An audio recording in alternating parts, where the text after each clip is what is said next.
ಓಂ ಗಂ ಗಣಪತಯೇ ನಮಃ. ಹಾಯ್ ಹಲೋ ನಮಸ್ಕಾರ. Welcome to spiritual vibes YouTube channel. 2026ರ ಮೊದಲ ಸೂರ್ಯಗ್ರಹಣ ಫೆಬ್ರವರಿ 17ರಂದು ನಡೆಯಲಿದೆ. ಆದರೆ ಅದಕ್ಕೂ ಮೊದಲು ಶನಿ ಸ್ಥಾನ ಬದಲಾವಣೆಯಿಂದಾಗಿ ಈ 6 ರಾಶಿಯವರು ಮುಂದಿನ 6 ತಿಂಗಳ ಕಾಲ ಶುಭ ಸಮಯ ಹೊಂದಲಿದ್ದಾರೆ. ಆ ಲಕ್ಕಿ ರಾಶಿಗಳಾವವು ಎಂದು ಈ ವಿಡಿಯೋದಲ್ಲಿ ತಿಳಿಯೋಣ. ಫೆಬ್ರವರಿ 17ರಂದು ವರ್ಷದ ಮೊದಲ ಸೂರ್ಯಗ್ರಹಣ ಸಂಭವಿಸಲಿದೆ. ಆದರೆ ಅದಕ್ಕೆ ಮೊದಲು ಎಂದರೆ ಶನಿ ಗ್ರಹವು ಉತ್ತರ ಭಾದ್ರಪದ ನಕ್ಷತ್ರ ಪುಂಜವನ್ನು ಪ್ರವೇಶ ಮಾಡಿದ್ದಾನೆ. ಮೇ 17ರವರೆಗೂ ಈ ನಕ್ಷತ್ರದಲ್ಲಿಯೇ ಇರಲಿದ್ದಾನೆ. ನಂತರ ರೇವತಿ ನಕ್ಷತ್ರವನ್ನು ಪ್ರವೇಶಿಸುತ್ತದೆ. ಇದರೊಂದಿಗೆ ಕರ್ಮಧಾನಿಯಾದ ಶನಿಯು ಗುರುವಿನ ರಾಶಿಚಕ್ರ ಚಿಹ್ನೆಯಾದ ಮೀನದಲ್ಲಿ ಸಂಚರಿಸುತ್ತಾನೆ. ಶನಿಯ ಈ ಸಂಚಾರದಿಂದಾಗಿ 6 ರಾಶಿಗಳು ಭಾರಿ ಲಾಭ ಪಡೆಯಲಿವೆ. ಸುಮಾರು 6 ತಿಂಗಳ ಕಾಲ ಇವರಿಗೆ ಉತ್ತಮ ಪ್ರಯೋಜನಗಳು ದೊರೆಯಲಿವೆ. ಜ್ಯೋತಿಷ್ಯದಲ್ಲಿ ಕರ್ಮವನ್ನು ನೀಡುವ ಶನಿಯನ್ನು ನ್ಯಾಯದ ದೇವರು ಎಂದು ಪರಿಗಣಿಸಲಾಗುತ್ತದೆ ಮತ್ತು ಅತ್ಯಂತ ಪ್ರಭಾವಶಾಲಿ ಗ್ರಹಗಳಲ್ಲಿ ಒಂದೆಂದು ಪರಿಗಣಿಸಲಾಗುತ್ತದೆ. ಶನಿಯ ವೇಗವು ಎಲ್ಲ ಗ್ರಹಗಳಲ್ಲಿ ನಿಧಾನವಾಗಿರುತ್ತದೆ. ಅದಕ್ಕಾಗಿಯೇ ಅದು ಒಂದು ರಾಶಿಯಲ್ಲಿ ಸುಮಾರು 2.5 ವರ್ಷಗಳ ಕಾಲ ಇರುತ್ತದೆ. ಅದಕ್ಕಾಗಿಯೇ ಶನಿಯ ಪ್ರಭಾವವು ಸ್ಥಳೀಯರ ಜೀವನದಲ್ಲಿ ದೀರ್ಘಕಾಲ ಉಳಿಯುತ್ತದೆ. ರಾಶಿಚಕ್ರ ಬದಲಾವಣೆಗಳ ಜೊತೆಗೆ ಶನಿಯು ಕಾಲಕಾಲಕ್ಕೆ ನಕ್ಷತ್ರ ಪುಂಜಗಳನ್ನು ಸಹ ಬದಲಾಯಿಸುತ್ತಾನೆ. ಇದು ಎಲ್ಲ 12 ರಾಶಿಚಕ್ರ ಚಿಹ್ನೆಗಳ ಮೇಲೆ ಶುಭ ಅಥವಾ ಅಶುಭ ಪರಿಣಾಮಗಳನ್ನು ಬೀರುತ್ತದೆ. ಶನಿಯು ಸರಿಸುಮಾರು 1 ವರ್ಷ ಒಂದು ನಕ್ಷತ್ರ ಪುಂಜದಲ್ಲಿ ಇರುತ್ತಾನೆ ಮತ್ತು ಅದೇ ನಕ್ಷತ್ರ ಪುಂಜಕ್ಕೆ ಮರಳಲು ಸುಮಾರು 27 ವರ್ಷಗಳು ಬೇಕಾಗುತ್ತದೆ. 1. ವೃಷಭ ರಾಶಿ. ಉತ್ತರ ಭಾದ್ರಪದ ನಕ್ಷತ್ರಕ್ಕೆ ಶನಿಯ ಪ್ರವೇಶವು ವೃಷಭ ರಾಶಿಯ ಜನರಿಗೆ ಅನುಕೂಲತೆ ಉಂಟಾಗಲಿದೆ. ಭಾರಿ ಲಾಭವನ್ನು ನೀವು ಪಡೆದುಕೊಳ್ಳುತ್ತೀರಿ. ಆರ್ಥಿಕ ಸ್ಥಿತಿಯು ಉತ್ತಮಗೊಳ್ಳಬಹುದಾಗಿದೆ. ಆದಾಯ ಗಳಿಕೆ ಹೆಚ್ಚಾಗಬಹುದು. ಕುಟುಂಬದಲ್ಲಿ ಉತ್ತಮ ವಾತಾವರಣ ಇರುತ್ತದೆ. ಆಹ್ಲಾದಕರ ಸಮಯವನ್ನು ಕಳೆಯಲಿದ್ದೀರಿ. ಹೂಡಿಕೆ ಮಾಡುವವರಿಗೆ ಉತ್ತಮ ಲಾಭ ಸಿಗಲಿದೆ. ಅರ್ಧಕ್ಕೆ ನಿಂತುಕೊಂಡಿದ್ದ ಕೆಲಸಗಳು ಪೂರ್ಣಗೊಳ್ಳಲಿವೆ. ಅದರಿಂದ ಲಾಭ ದೊರೆಯಲಿದೆ. ಕೆಲಸದ ವಿಚಾರದಲ್ಲಿ ನಿಮಗೆ ಒಳಿತಾಗಲಿದೆ. ವೃತ್ತಿ ಕ್ಷೇತ್ರದಲ್ಲಿ ಸಕಾರಾತ್ಮಕ ಫಲಿತಾಂಶಗಳು ದೊರೆಯಲಿವೆ. ಹೊಸ ಅವಕಾಶ ಸಿಗಬಹುದಾಗಿದೆ. ವ್ಯಾಪಾರ ಮಾಡುವವರಿಗೆ ಒಳ್ಳೆಯ ಕಾಲ. ವ್ಯಾಪಾರದಲ್ಲಿ ಲಾಭ ಹೊಂದಲಿದ್ದೀರಿ. ದೂರ ಪ್ರಯಾಣ ಮಾಡುವ ಸಾಧ್ಯತೆ ಇದೆ. ಈ ಪ್ರಯಾಣದಿಂದ ಒಳಿತಾಗಬಹುದಾಗಿದೆ. ಮನೆಯಲ್ಲಿ ನೆಮ್ಮದಿ ಇರಲಿದೆ. ಸಂಗಾತಿ ಜೊತೆಗೆ ಸುಮಧುರ ಕ್ಷಣಗಳನ್ನು ಕಳೆಯಲಿದ್ದೀರಿ. ಆರ್ಥಿಕವಾಗಿ ಪ್ರಗತಿ ಸಾಧಿಸಲಿದ್ದೀರಿ. ಧೈರ್ಯ ಮತ್ತು ಆತ್ಮವಿಶ್ವಾಸ ಹೆಚ್ಚಾಗುತ್ತದೆ. ಪ್ರಗತಿಗೆ ಹೊಸ ಮಾರ್ಗಗಳನ್ನು ತೆರೆಯುತ್ತದೆ. ಈ ಸಮಯವು ವೃತ್ತಿ ಜೀವನದ ನಿರೀಕ್ಷೆಗಳಿಗೆ ಅನುಕೂಲಕರವಾಗಿರುತ್ತದೆ. ನೀವು ಹಿರಿಯ ಅಧಿಕಾರಿಗಳಿಂದ ಬೆಂಬಲವನ್ನು ಪಡೆಯುತ್ತೀರಿ ಮತ್ತು ಬಾಕಿ ಇರುವ ಕೆಲಸಗಳು ಪೂರ್ಣಗೊಳ್ಳಬಹುದು. ನಿಮ್ಮ ಬಾಸ್ನೊಂದಿಗಿನ ಸಂಬಂಧಗಳು ಸುಧಾರಿಸುತ್ತವೆ. ಉದ್ಯೋಗಗಳನ್ನು ಹುಡುಕುತ್ತಿರುವವರು ಉತ್ತಮ ಅವಕಾಶಗಳನ್ನು ಕಾಣಬಹುದು. ಬಡ್ತಿ ಮತ್ತು ಸಂಬಳ ಹೆಚ್ಚಳದ ಸಾಧ್ಯತೆಗಳು ಇವೆ. ಸ್ಪರ್ಧಾತ್ಮಕ ಪರೀಕ್ಷೆಗಳಿಗೆ ತಯಾರಿ ನಡೆಸುತ್ತಿರುವ ವಿದ್ಯಾರ್ಥಿಗಳು ಸಹ ಈ ಸಂಚಾರದಿಂದ ಪ್ರಯೋಜನ ಪಡೆಯಬಹುದು. 2. ಮೀನರಾಶಿ. ಶನಿಯು ನಿಮಗೆ ಒಳಿತನ್ನು ಹೊತ್ತು ತಂದಿದ್ದಾನೆ. ಮಾಡುವ ಪ್ರತಿಯೊಂದು ಕೆಲಸವೂ ನಿಮಗೆ ಯಶಸ್ಸು ತಂದುಕೊಡಲಿದೆ. ಉದ್ಯೋಗಿಗಳು ಪ್ರಗತಿ ಸಾಧಿಸುತ್ತೀರಿ. ವ್ಯಾಪಾರಿಗಳು ಸಕಾರಾತ್ಮಕ ಫಲಿತಾಂಶ ಪಡೆಯಲಿದ್ದೀರಿ. ಒಟ್ಟಾರೆ ಒಳ್ಳೆಯದಾಗಲಿದೆ. ಮೀನರಾಶಿಯವರಿಗೆ ಶನಿಯು ಲಗ್ನ ಮನೆಯಲ್ಲಿರುತ್ತಾನೆ. ಪರಿಣಾಮವಾಗಿ ಉತ್ತರ ಭಾದ್ರಪದ ನಕ್ಷತ್ರಕ್ಕೆ ಶನಿಯ ಪ್ರವೇಶವು ಅತ್ಯಂತ ಪ್ರಯೋಜನಕಾರಿ ಎಂದು ಸಾಬೀತುಪಡಿಸಬಹುದು. ದೀರ್ಘಕಾಲದಿಂದ ಬಾಕಿ ಇರುವ ಕೆಲಸಗಳು ಪೂರ್ಣಗೊಳ್ಳುತ್ತವೆ ಮತ್ತು ಸಂಪತ್ತು ಹೆಚ್ಚಾಗುವ ಲಕ್ಷಣಗಳು ಕಂಡುಬರುತ್ತವೆ. ಕುಟುಂಬದೊಂದಿಗೆ ಕಳೆಯುವ ಸಮಯ ಆನಂದದಾಯಕವಾಗಿರುತ್ತದೆ.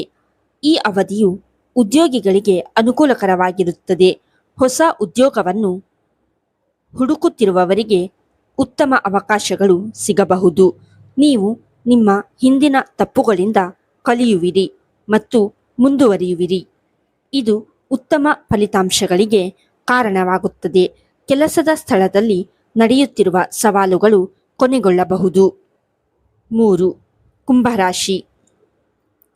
ಶನಿಯ ಸಂಚಾರದಿಂದ ನಿಮಗೆ ನೆಮ್ಮದಿ ದೊರೆಯಲಿದೆ. ನಿಮ್ಮನ್ನು ಆಗಾಗ ಕಾಡುತ್ತಿದ್ದ ಆರ್ಥಿಕ ಸಮಸ್ಯೆಗಳು ಕೊನೆಗೊಳ್ಳಲಿವೆ. ಮಾನಸಿಕ ಶಾಂತಿ ದೊರಕಲಿದೆ. ಅದೃಷ್ಟ ನಿಮ್ಮ ಜೊತೆಗೆ ಇರುತ್ತದೆ. ಉದ್ಯೋಗಿಗಳು ಉದ್ಯೋಗ ಸ್ಥಳದಲ್ಲಿ ಬೆಳವಣಿಗೆ ಸಾಧಿಸಲಿದ್ದೀರಿ. ವ್ಯಾಪಾರ ಕ್ಷೇತ್ರದಲ್ಲಿರುವವರು ಲಾಭ ಹೊಂದಲಿದ್ದೀರಿ. ಆರ್ಥಿಕ ಸ್ಥಿತಿ ಗಟ್ಟಿಗೊಳ್ಳಲಿದೆ. ಕುಟುಂಬದ ಪ್ರೀತಿ ಶಾಂತಿ ನೆಲೆಸಿರುತ್ತದೆ. ಶನಿ ಸಂಚಾರ ವಿದ್ಯಮಾನದಿಂದಾಗಿ ಆರ್ಥಿಕ ಲಾಭ ಉಂಟಾಗಲಿದೆ. ಹೆಚ್ಚು ಆದಾಯ ಗಳಿಸುವ ಸಾಧ್ಯತೆ ಇದೆ.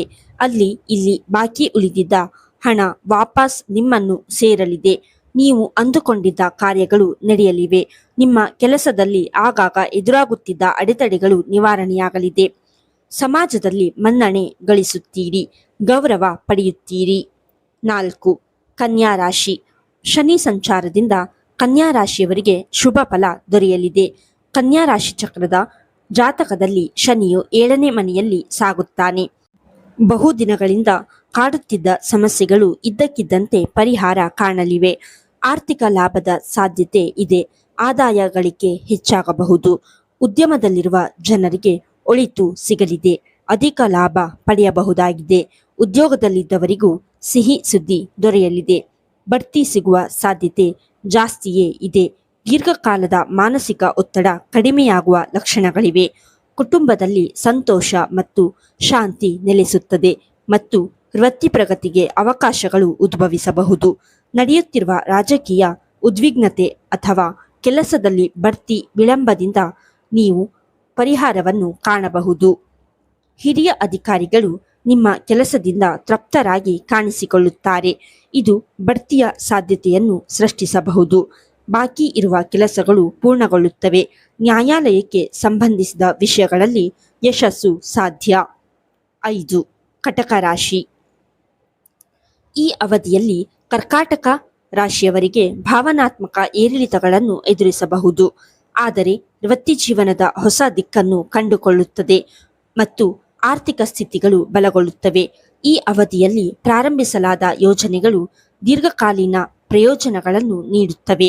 ಆತ್ಮವಿಶ್ವಾಸ ಹೆಚ್ಚಾಗುತ್ತದೆ ಮತ್ತು ಕುಟುಂಬದಲ್ಲಿ ಶಾಂತಿ ಮತ್ತು ಸಂತೋಷದ ವಾತಾವರಣವು ಮೇಲುಗೈ ಸಾಧಿಸುತ್ತದೆ. ಅನಿಶ್ಚಿತತೆ ಮತ್ತು ಚಡಪಡಿಕೆ ಮೇಲುಗೈ ಸಾಧಿಸಬಹುದು, ಆದರೆ ತಾಳ್ಮೆ ಪರಿಸ್ಥಿತಿಯನ್ನು ನಿರ್ವಹಿಸಲು ಸಹಾಯ ಮಾಡುತ್ತದೆ. ಕುಟುಂಬದ ಜವಾಬ್ದಾರಿಗಳು ಹೆಚ್ಚಾಗುತ್ತವೆ. ಉದ್ಯೋಗ ಬದಲಾವಣೆ ಅಥವಾ ಸ್ಥಳಾಂತರದ ಸಾಧ್ಯತೆ ಇರಬಹುದು. ಆರೋಗ್ಯಕ್ಕೆ ಸಂಬಂಧಿಸಿದಂತೆ ಹೊಟ್ಟೆ ಮತ್ತು ನಿದ್ರೆಗೆ ಸಂಬಂಧಿಸಿದಂತೆ ಸಮಸ್ಯೆಗಳ ಬಗ್ಗೆ ಗಮನ ಹರಿಸುವುದು ಮುಖ್ಯ. ಜೀವನದಲ್ಲಿ ನಡೆಯುತ್ತಿರುವ ಅಸ್ಥಿರತೆ ದೂರವಾಗುತ್ತದೆ. 6. ಮಿಥುನ ರಾಶಿ. ಈ ಅವಧಿಯು ಮಿಥುನ ರಾಶಿಯವರಿಗೆ ಗೌರವ ಮತ್ತು ಪ್ರಗತಿಯನ್ನು ತರುತ್ತದೆ. ನೀವು ಕೆಲಸದಲ್ಲಿ ಹೊಸ ಜವಾಬ್ದಾರಿಗಳನ್ನು ಪಡೆಯಬಹುದು. ಇದು ನಿಮಗೆ ಮನ್ನಣೆ ಪಡೆಯಲು ಸಹಾಯ ಮಾಡುತ್ತದೆ.